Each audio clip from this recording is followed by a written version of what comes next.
puasa, tuan-tuan muslimin muslimat yang dirahmati oleh Allah Subhanahu wa taala.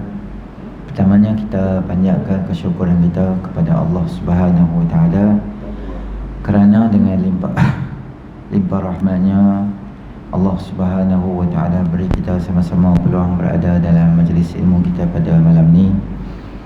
Bagi memberkati majlis kita, kita sama-sama mulakan dengan membaca ayat 1 sampai 10 daripada surah Al-Kahfi. A'udzubillahi minasyaitonirrajim. Bismillahirrahmanirrahim. Alhamdulillahilladzi anzala 'ala 'abdihi al-kitaba wa lam yaj'al lahu 'iwaja qayyiman liyunzira ba'san shadidan min ladunhu wa yubashshiral mu'minin alladhina ya'maluna as-salihati anna lahum ajran hasana makithina fihi abada wa yunzira alladhina qalu ittakhadha Allahu walada ma lahum bihi min ilmin wala li'abaihim kabarat kalimatan takhruju min afwahihim in yaquluna illa kadhiba fala'allaka bakhi'un nafsaka 'ala atharihim in lam yu'minu bihadzal hadithi asafa inna ja'alna ma 'alal ardi zinatan laha linabluwahum ayyuhum ahsanu 'amala wa inna laja'iluna ma 'alayha sa'idan juruza am hasibta anna ashabal kahfi war-raqim kanu min ayatina 'ajaba إذ أوى الفتية إلى الكهف فقالوا ربنا آتنا من لدنك رحمة وهيئ لنا من أمرنا رشدا صدق الله العظيم. Baik, pada malam ni insya-Allah kita akan masuk dalam kisah yang berikutnya, kisah yang ketiga daripada buku kita 40 hadis Nabi SAW bercerita. Nabi Adam AS berhujah dengan Nabi Musa AS. An Umar bin al-Khattabi radhiyallahu anhu qala anna Musa qala ya Rabbi abuna Adamu akhrajana wa nafsahu minal jannah fa'arahu Allahu Adama faqala anta abuna Adam faqala na'am qala anta alladhi nafakha Allahu fika min ruhi wa 'allamaka al-asma'a kullaha wa amara al-malaikata fasajadu laka qala na'am qal fama hamalaka an akhrajana wa nafsaka minal jannah faqala lahu Adam wa man anta qal ana Musa qal anta nabiyyu bani Israil alladhi kallamaka Allahu min wara'i hijabin falam yaj'alu bainaka wa bainahu rasula min khalqi qala na'am qala fa fima talumuni fi syai'in sabaqa min Allah ta'ala fil qada' qabli fi riwayat lil Bukhari atalumuni ala amrin qaddara Allahu alayya qabla an yakhluqani bi 40 sana faqala sallallahu alaihi wasallam 'inda dhalika fahajja Adamu Musa fahajja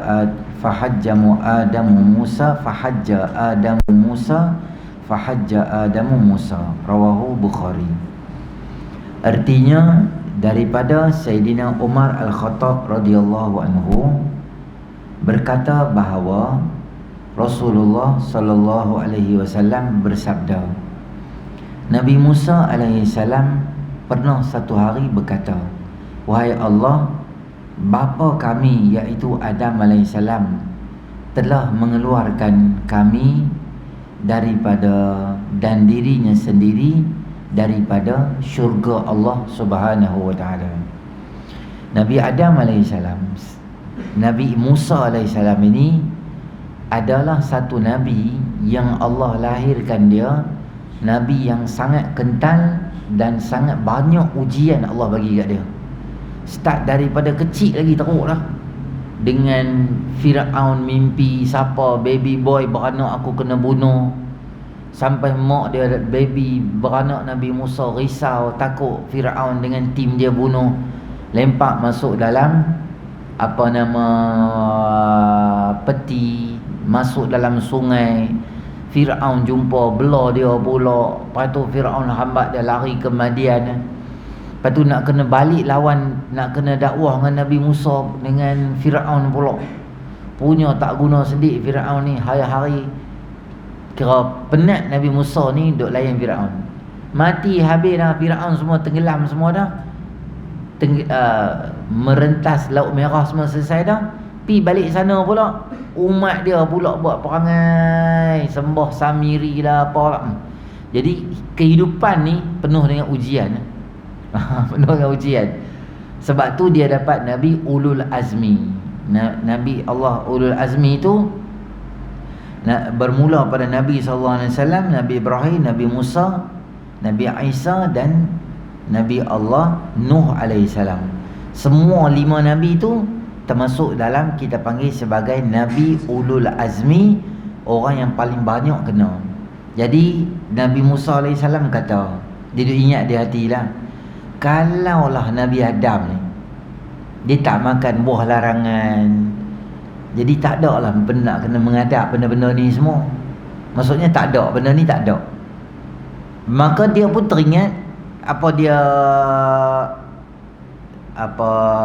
lalu dia ingatlah, dia kata ayah kami Nabi Adam lah yang keluarkan kami, dan dia pun terkeluar daripada syurga. Maka Allah Subhanahu wa taala memperlihatkan Nabi Allah Adam alaihissalam. Lihat ni, lihat yang betul lah. Masa Nabi Adam cakap tu, Allah Subhanahu wa taala jelmakan atau hadirkan Nabi Adam yang seketui tu, yang betul, yang dulu Nabi Adam tu mai terus. Ada isu apa, bincang terus, sembang. Tak payah sembang dengan PA dia, saya sembang dengan jiran dia, saya sembang dengan kawan dia, sembang terus dengan dia. Han tak puas hati macam mana, sembang terus tahun ni. Maka Allah Subhanahu wa taala boleh bawa mai orang dulu mai di hadapan secara jaga. Demikian itulah Allah Subhanahu wa taala buat ketika Isra' dan Mi'raj. Semua roh-roh para nabi alaihi salatu wasalam dikumpulkan secara jaga. Dikumpulkan di mana? Di Masjid Al-Aqsa sebelum Nabi sallallahu alaihi wasallam pindah ke Isra' dan Mi'raj. Maka itu semua adalah kehebatan dan kuasa Allah Subhanahu wa taala. Kemudian Nabi Adam bertanya, wahai Musa, Nabi Musa bertanya, kamu Nabi Adam? Ya. Nabi Musa bertanya lagi, kamukah manusia yang Allah tiupkan padanya roh, dia menceritakan, memerintahkan malaikatnya sujud kepadanya dan mengajarkan kamu semua nama-nama? Nabi Adam berkata, ya. Jadi sebelum Nabi Adam tanya, Nabi Adam puji dululah. Dia bertanya, kamu ke bapa semua manusia? Kamu ke yang Allah tiupkan roh?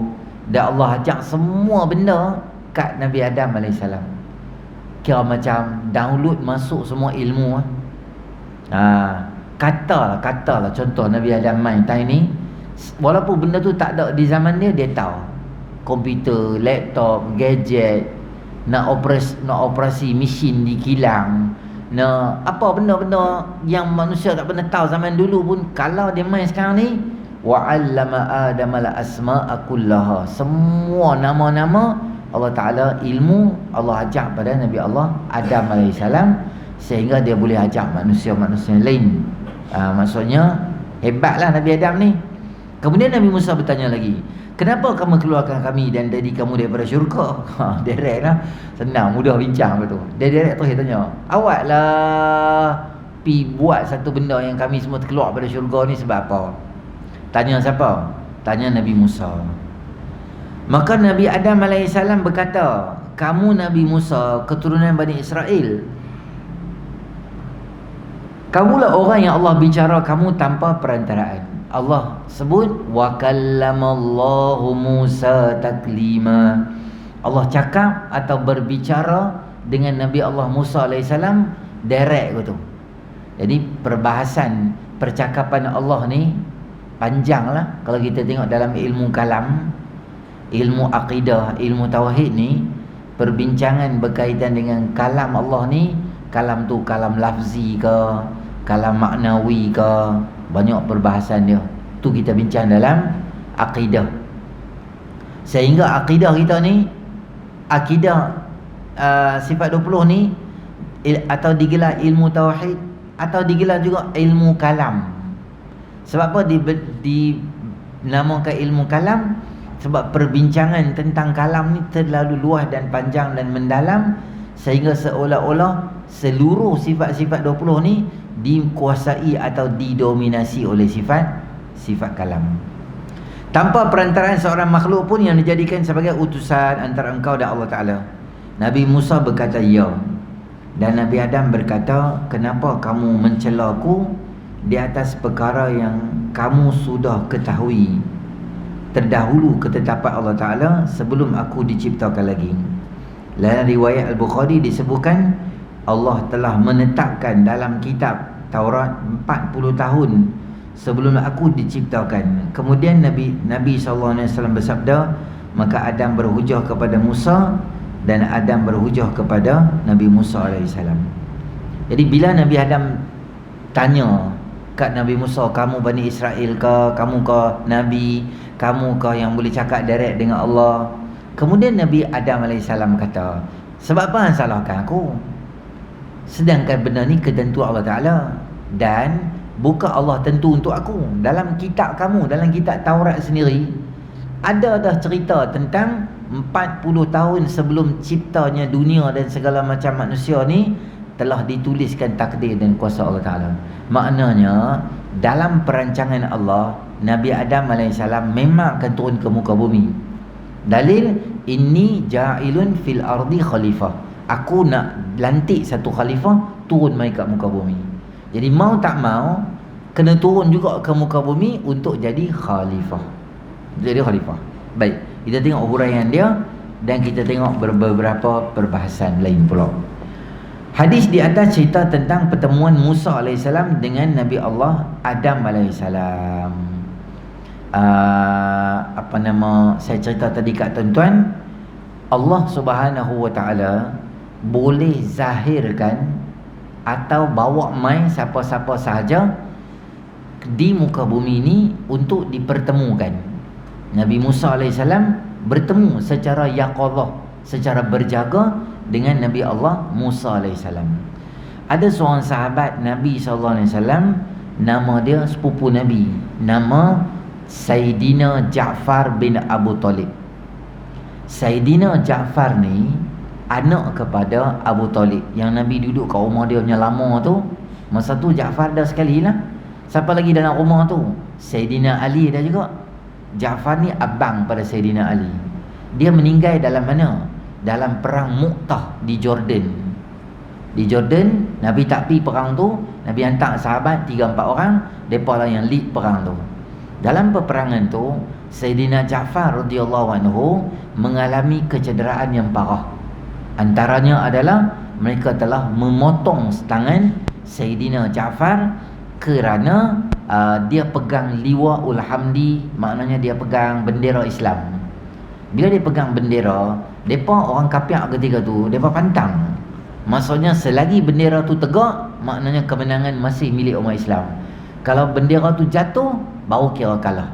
Jadi depa mark siapa yang ada bendera, siapa yang pegang bendera tu, depa nak bagi rebah dululah. Sebab dia punya ibu dia ni. Tangkasnya Saidina Ja'far radhiyallahu anhu dalam medan Mu'tah, sehingga akhirnya dipotong sebelah tangan dia. Dia ambil Liwa'ul Hamdi ni, bendera ni dia pegang dengan tangan kiri pula. Sehingga musuh mai daripada arah yang berbeza, potong tangan kiri dia pula. Dia pegang dalam keadaan susah, sebab ada bahagian tangan dia yang tak relai lagi, dia masih tergantung-gantung. Mungkin isi orak kulit apa semua duk ada sikit-sikit lagi, tapi dia masih duk pegang dengan bahagian lengan tangan yang balance, yang tak patah gitu. Jadi rimah dengan tangan yang tergantung-gantung tu mengganggu konsentrasi dia nak bawa kuda dalam perang. Dia terajang, maksudnya dia letak kaki kat tangan tu, dia tarik bawa keluar, jadi lega. Jadi kedua-dua tangan Saidina Ja'far radhiyallahu anhu ni dipotong oleh siapa? Oleh musuh Islam. Maka dia ni Allah Ta'ala beri pada dia keistimewaan.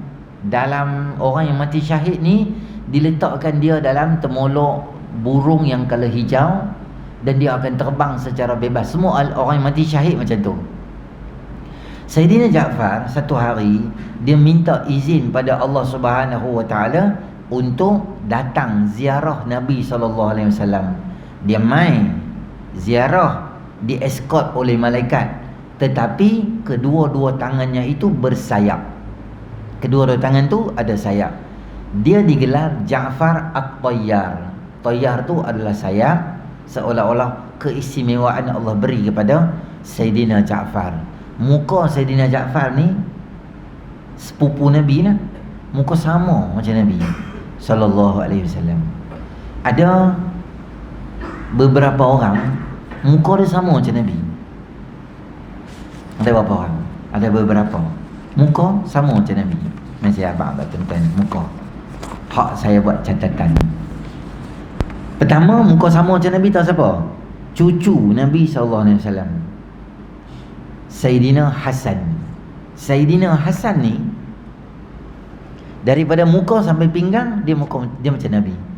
Saidina Husain ni pinggang dan ke bawah, cara jalan, cara hentak kaki, semua macam Nabi SAW. Bahagian atas adalah sama dengan Saidina Hasan. Pada satu hari, satu petang, lepas sembahyang asar dekat Masjid Nabawi, Saidina Abu Bakar radhiyallahu anhu jalan dekat depan masjid tu lah. Dan dia tengok Saidina Hasan duk main dengan budak-budak lain. Dia pun pergi dekat, dia angkat cucu Nabi itu, Saidina Hasan ni didukung di atas tengkok dia, buh. Saidina Hasan ni dia buh kat tengkok dia. Dia kata, bi abi syabihatan bin Nabi laisa syabihatan bi Ali.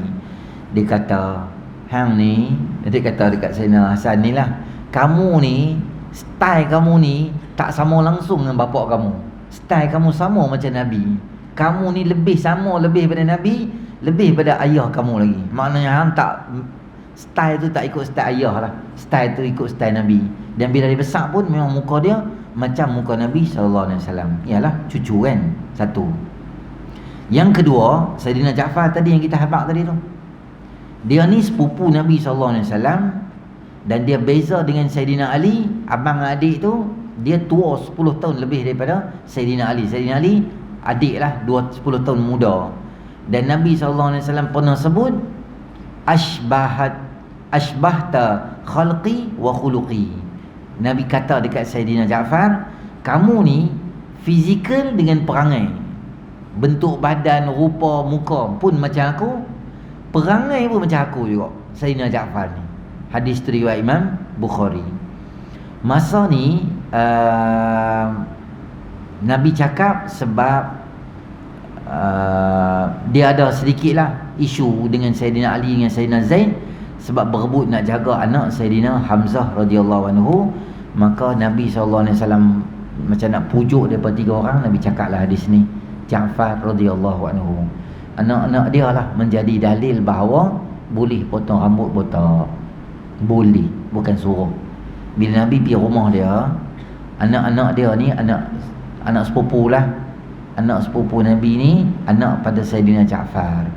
Budak-budak tu bapak dia meninggal dalam Mu'tah. Cik-cik lagi depa mai duduk kat Nabi. Nabi kata rambut depa macam burung yang baru menetas. Sebab rambut panjang. Yalah, ayah tak ada, ayah pergi jihad, meninggal.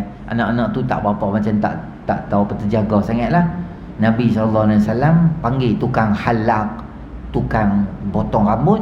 Nabi panggil, Nabi kata botakkan mereka ni semua. Maksudnya bagi licin kepala mereka, budak-budak ni, supaya dia tak rambut dia nampak macam tak nampak serabai lah, bagi Nabi kemas gitu. Di situ dalil bahawa boleh potong botak. Kalau kita nak botak boleh tak? Boleh. Tapi jangan kata botak tu sunnah. Nabi orang yang ada rambut, Nabi ada sikat rambut, Nabi ada minyakkan rambut, Nabi ada colourkan rambut dia dengan inai. Jadi semua hadis tu menunjukkan bahawa Nabi ni orang yang ada rambut. Hang simpan botak, tak ada masalah, bebas. Saya ada madrasah tahfiz Ustaz, saya suruh semua budak saya botak sebab senang nak jaga, jadi rambut panjang. Tak apa, tak ada masalah. Jangan kata semua mesti botak sebab Nabi Muhammad botak. Itu Nabi pernah halak ni pernah buat bila balik daripada umrah. Nabi SAW balik pada haji, Nabi buat. Tapi bukan tiap-tiap hari. Nak ada rambut pun boleh, nak tak ada rambut pun tak apa. Ada rambut, jaga bagi elok. Kalau nak tak ada rambut, jangan kata itu adalah kepastian mesti tu Nabi buat dan kita semua mesti botak. Tak macam tu. Yang ketiga adalah Abdullah bin Ja'far bin Abi Talib, anak kepada Sayyidina Ja'far. Sayyidina Ja'far tadi muka macam Nabi dah, anak dia, anak sepupu Nabi SAW tadi ya. Abdullah ni antara orang yang kena botak rambut tadi tu, masa kecil tu.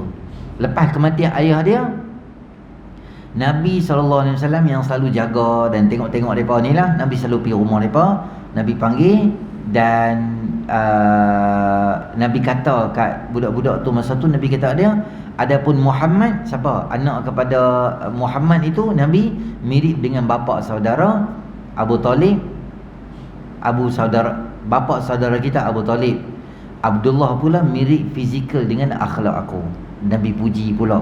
Anak kepada Sayyidina Abdullah pun sama macam muka Nabi SAW. Ada satu lagi sahabat nama dia Kusam bin Abbas radhiyallahu anhu. Dia ni sama juga sepupu Nabi SAW, yang Nabi kata wa kana Kusam yushbihu bi Rasulillah sallallahu alaihi wasallam. Adalah Kusam itu mirip dengan Nabi SAW. Dan Nabi SAW dia pernah duduk belakang Nabi masa naik unta ke kuda macam tu, pernah Usam. Dan Kusam ni lah orang yang last kali keluar daripada kubur Nabi SAW setelah kebumikan Nabi. Setelah kebumikan Nabi, dia ada kat dalam, dia pegang jasad masuk. Dia orang yang last kali keluar. Semua orang habis dah, tinggal dia dengan Nabi lah. Dia lah orang last kali keluar. Dia juga Nabi SAW pernah kata Kusam itu mirip dengan Nabi SAW. Dan juga seorang lagi nama dia Abu Sufyan bin Al-Haris bin Abdul Muttalib.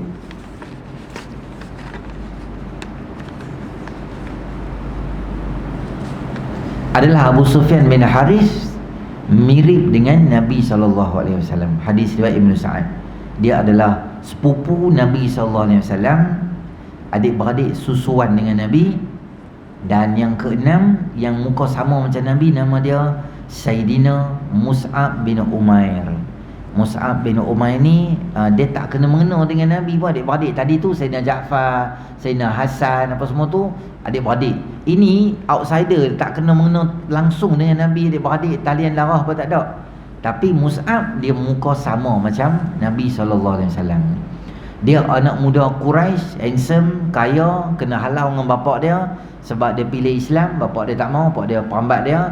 Dia orang yang awal pergi Madinah. Sebelum Nabi pergi, dia sampai dululah.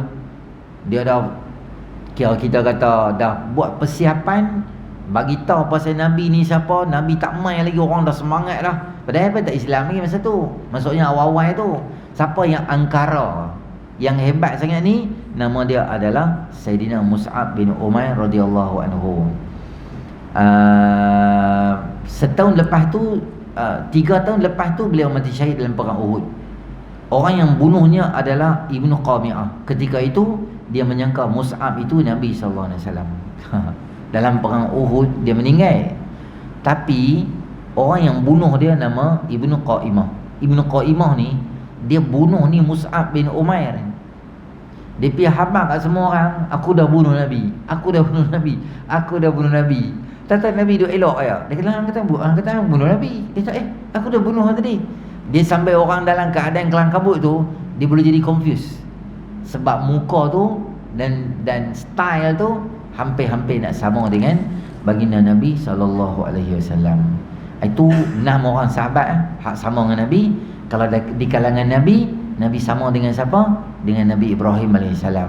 Balik daripada Isra' dan Mi'raj, Nabi SAW kata, aku jumpa Nabi Musa muka macam ni. Aku jumpa Nabi Isa muka macam Urwah bin Mas'ud. Ada sahabat Urwah depan Nabi Nabi cerita Isra' Mi'raj. Nabi kata dia, Nabi Isa muka macam hang. Allah. Tuan-tuan, macam mana bangga tak tahu lah. Tak ada huruf nak bangga. Kita kalau orang kata muka macam artis pun tengok, Arab belagak tak mampu. Padahal bukan ada apa pun, artis je sama macam kita kok. Dia makan nasi lapar ke, dia kentut pun busuk ke, artis manusia biasa. Tapi kalau orang sebut muka hang macam artis, 2 hari ketambah lah. Sekarang viral Patah Amin. Amak muka macam Patah Amin ni. Padahal muka macam patah balik je pun. Tapi dia punya syok tu lah. Tapi tuan-tuan bayanglah, Urwah bin Mas'ud ni sahabat Nabi. Nabi direct abang dia. Nabi Musa muka cahang, Nabi Isa muka cahang. Wish. Tak tidur malam tau. Terbayang-bayang lupa. Nabi Musa AS ka'annahu rajulun min Shanu'ah. Dia macam gelap-gelap sikit, rambut kerinting, macam orang satu bangsa daripada Yaman. Tuan-tuan tengok orang Yaman kan, dia macam nak ke Arab pun Arab, nak ke orang Pakistan pun ada, nak ke India pun ada, lagu macam Mamak Pulau Pinang pun ada. Muka campur-campur gitu, tapi rambut kerinting-kerinting gitu lah. Itu style Nabi Allah Musa AS. Jenis bodybuilder, jenis orang kuat, memang jenis orang lasak, tahan lasak, bukan manja hati tisu punya tak. Memang jenis orang tu. Dan Nabi kata, aku jumpa Ibrahim AS. Apa hadis dia? Muka aku ni macam Nabi Allah Ibrahim AS. Macam Nabi Ibrahim ni. Nabi pujilah.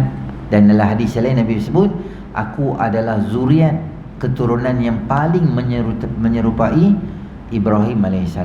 Nabi SAW sebut, kerana ketika Isra' dan Mi'raj, Nabi jumpa dengan Nabi Ibrahim, dan Nabi tahu muka Nabi Ibrahim tu sama macam dia.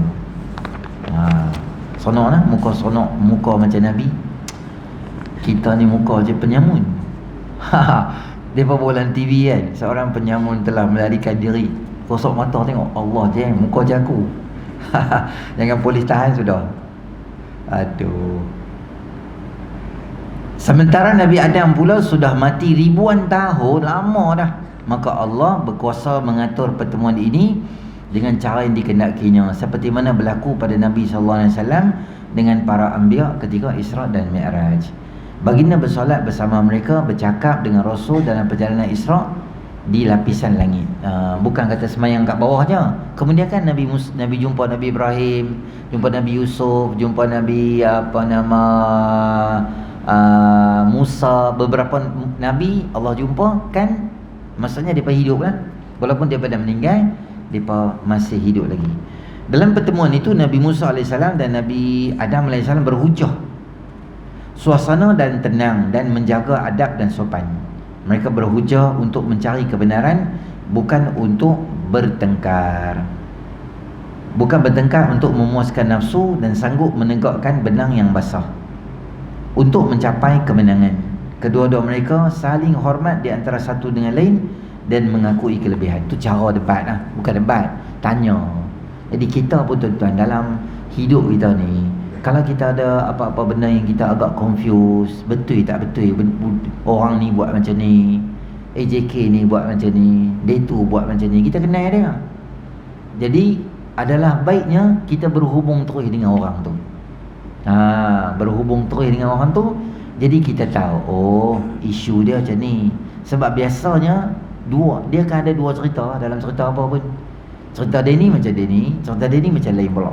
Jadi apa-apa kita telefon tanya dia terus. Kalau kita dengar, hantar dia ni buat macam ni. Kita kata, oh kenal dia ni, dia tak buat ke tu. Saat nanti aku tanya dia. Itu lebih mudah. Macam itulah Nabi Adam AS. Dia tak tanya orang lain, dia tanya Allah Ta'ala. Allah buat main terus Nabi Adam AS untuk Nabi Musa AS.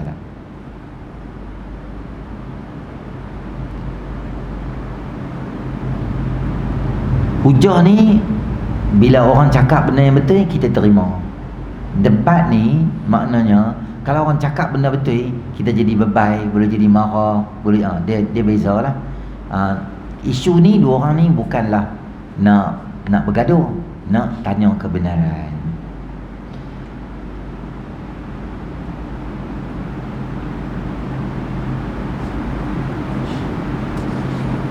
Di kesempatan itu Nabi Musa AS terus terang dengan soalannya. Beliau merasakan Nabi Adam sebagai penyebab utama seluruh manusia terkeluar daripada syurga yang penuh kebahagiaan ke dunia yang penuh kesengsaraan. Seolah-olah Nabi Adam dipersalahkan dalam hal ini. Nabi Adam menjawab persoalan ini dengan hujah yang kukuh dan mantap guna kitab Taurat sendiri. Itulah kita tengok kadang-kadang debat. Kalau kita tengok Dr. Zakir Naik tu, dia lawan, dia tak bawa Quran, dia bawa dalam kitab apa. Kalau dia tu Kristian, dalam kitab Injil apa. Kalau dia tu tak Islam, India ke Cina ke, dia bawa lah kitab apa, Buddha ke Taoism ke apa, dia bawa buku dia sendiri. Jadi dia pun jam bila kena buah buku dia sendiri. Nabi Adam AS cerita. Sebab apa nak tanya kat aku? Kan dalam Taurat pun dia cerita macam tu. Beliau berhujah bahawa apa yang berlaku itu telah ditetapkan oleh Allah Ta'ala sejak azali lagi. Bahkan ayat yang berkaitan peristiwa memakan pokok yang dilarang itu sudah termaktub dalam Taurat 40 tahun sebelum Adam diciptakan. Baik. Sebenarnya Nabi Adam AS tu dia makan pokok tu, pokok yang dimakan itu dalam syurga tak ada larangan lah. Dalam syurga tak ada satu benda yang Allah tak bagi buat, semua boleh. Maka setengah ulama berhujah bahawa syurga yang Nabi Adam duduk tu bukan syurga betul lagi. Itu macam syurga singgah, macam syurga tapi dia bukan syurga. Sebab orang masuk syurga tak boleh keluar. Nombor dua, dalam syurga tak ada peraturan. Malah tak ada benda boleh, tak ada benda tak boleh. Syurga ni tempat seronok dah, bahagia dah. Itu nama dia parking sat sahaja. Sebab Allah janji dah, Allah nak turun mai ke muka bumi. Dan nombor dua, arahan makan buah tu kita tak boleh salahkan Nabi Adam. Sebab Allah Ta'ala sebut walaqad ahidna ila adama fanasiya. Kami janji dengan Nabi Adam tapi dia lupa. Dia dah ambil perjanjian kami tapi dia lupa. Lupa maknanya perkara tu tak bolehlah disalahkan dalam Islam. Lupa adalah perkara yang di luar daripada konteks perbincangan. Sebab benda lupa Allah maafkan. Jadi kes Nabi Adam AS ni kita tak salahkan Nabi Adam. Kita tak kata apa yang Nabi Adam buat tu salah. Dan kita sebagai orang Islam, akidah kita Ahli Sunnah wal Jamaah, tak boleh kutuk mana-mana Nabi. Ni Nabi Adam yang pasal ni. Tidak, kita amal pula yang penat. Tak, bukan Nabi Adam. Memang Allah Ta'ala buat. Alladhi khalaqal mauta wal hayata liyabluwakum ayyukum ahsanu amala. Yang kita baca setiap malam, apa dia? Dialah Allah yang ciptakan hidup dan kematian untuk uji siapa yang terbaik.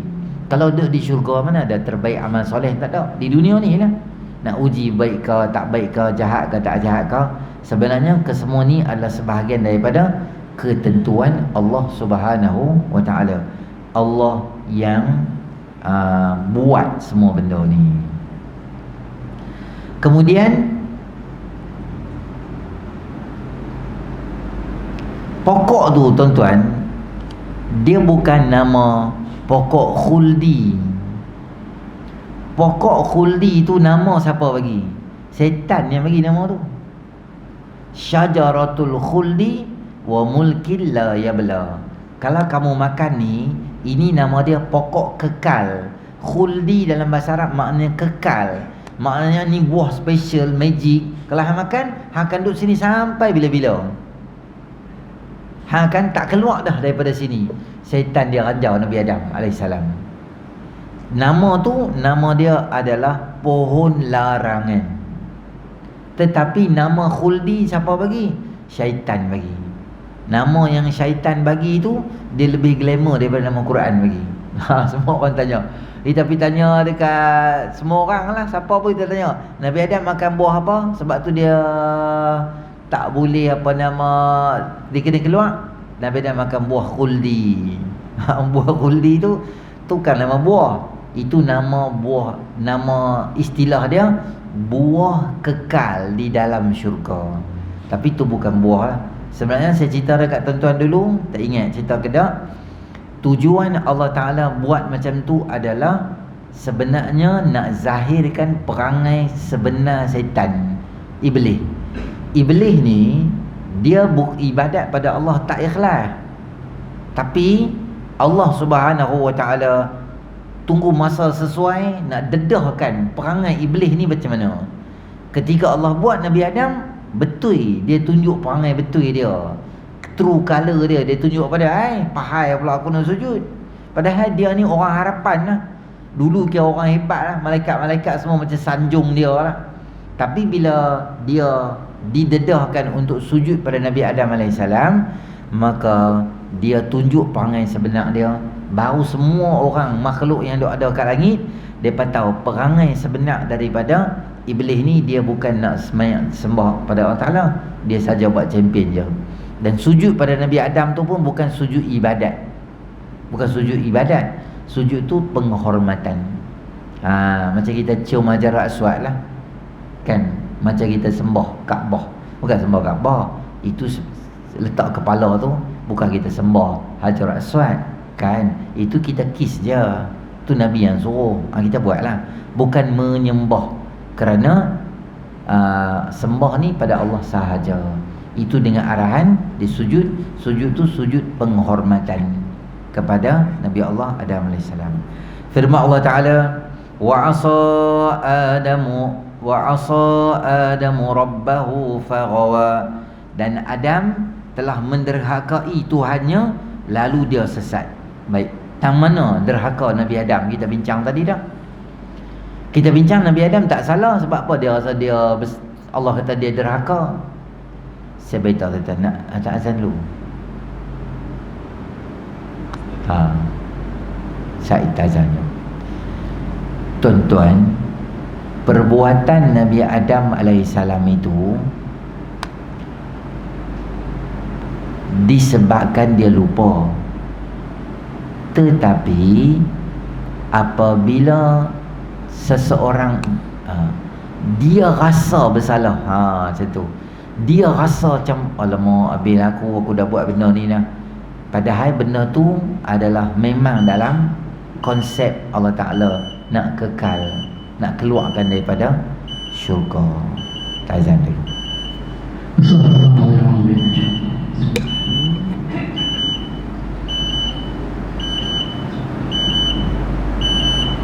Allahu Akbar, Allahu Akbar, Allahu Akbar,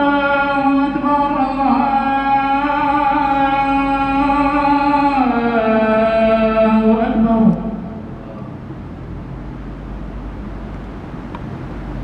Asyhadu an la ilaha illallah.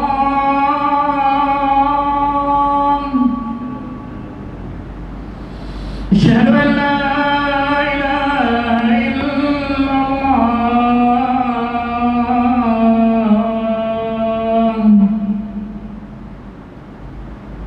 أشهد أن محمدا رسول الله.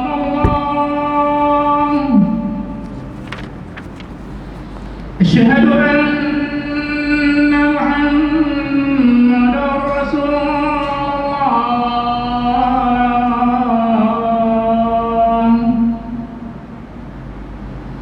حي على الصلاة.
آت محمدا الوسيلة والفضيلة وبعث مقاما محمودا الذي وعدته إنك لا تخلف الميعاد رضيت بالله ربا وبمحمد نبيا ورسولا وبالإسلام دينا. Baik,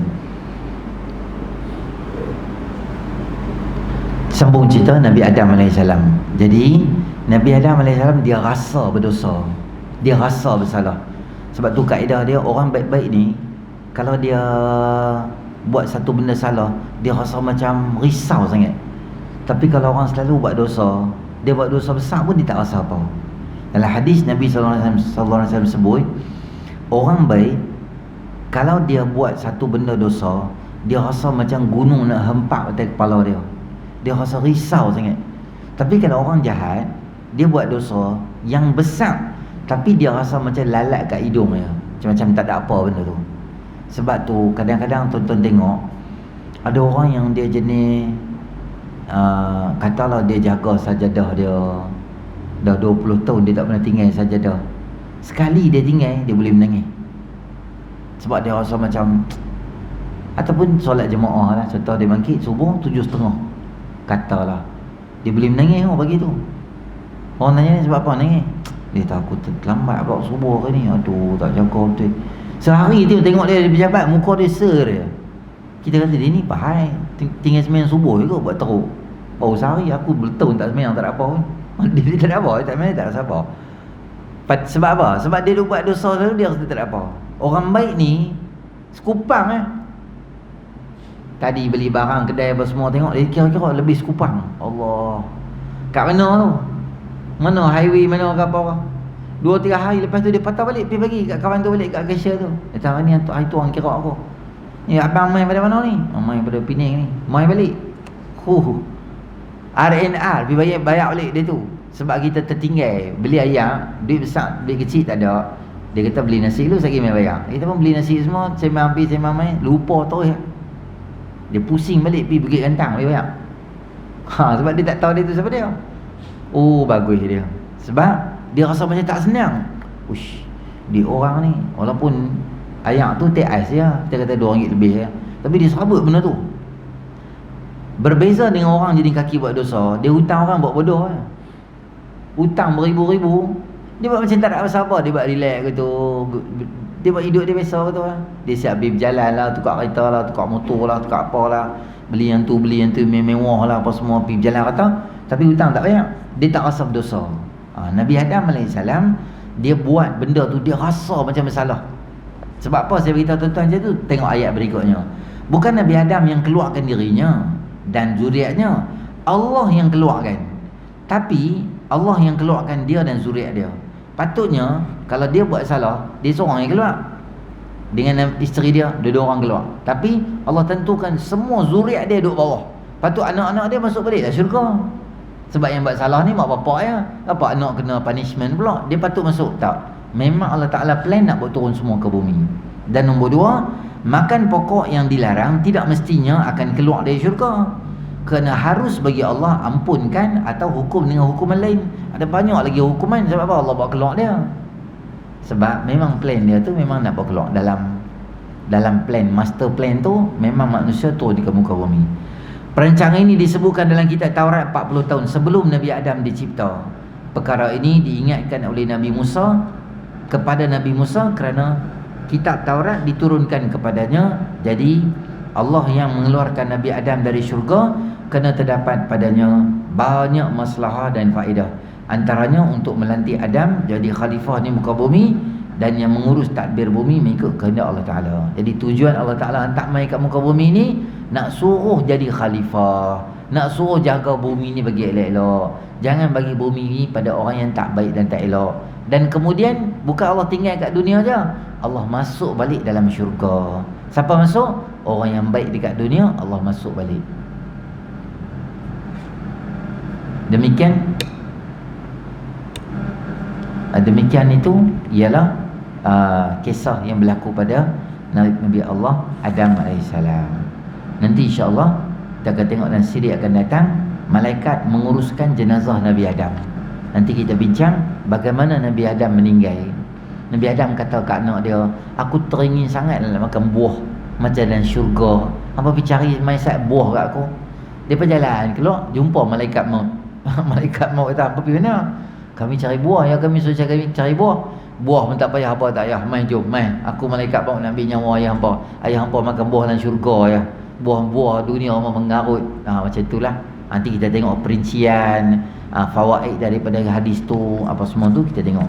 Tuan-tuan, saya ulang lagi pada tuan-tuan, kisah-kisah ni bukan kisah hikayat satu-satu malam, hikayat 1001 malam, hak jenis macam tu. Semua hadis yang kita kumpul, yang pengarang kumpul dalam ni, hadis-hadis yang sahih. Saya bagi tahu kat tuan-tuan dulu dah, kalau benda-benda melibatkan akidah, benda-benda melibatkan hukum hakam, terutama akidah dan benda ghaibiyat, benda kita tak tahu, benda kita tak pernah tengok, syurga, neraka, mahsyar, dia tak boleh. Hadis tu adalah hadis yang dhaif, tak boleh.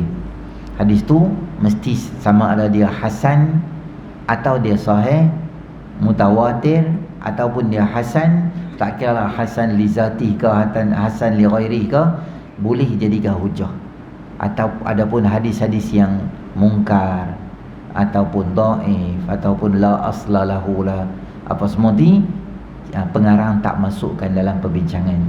Jadi sebab benda ni benda-benda yang Nabi saja yang tahu, orang lain tak tahu.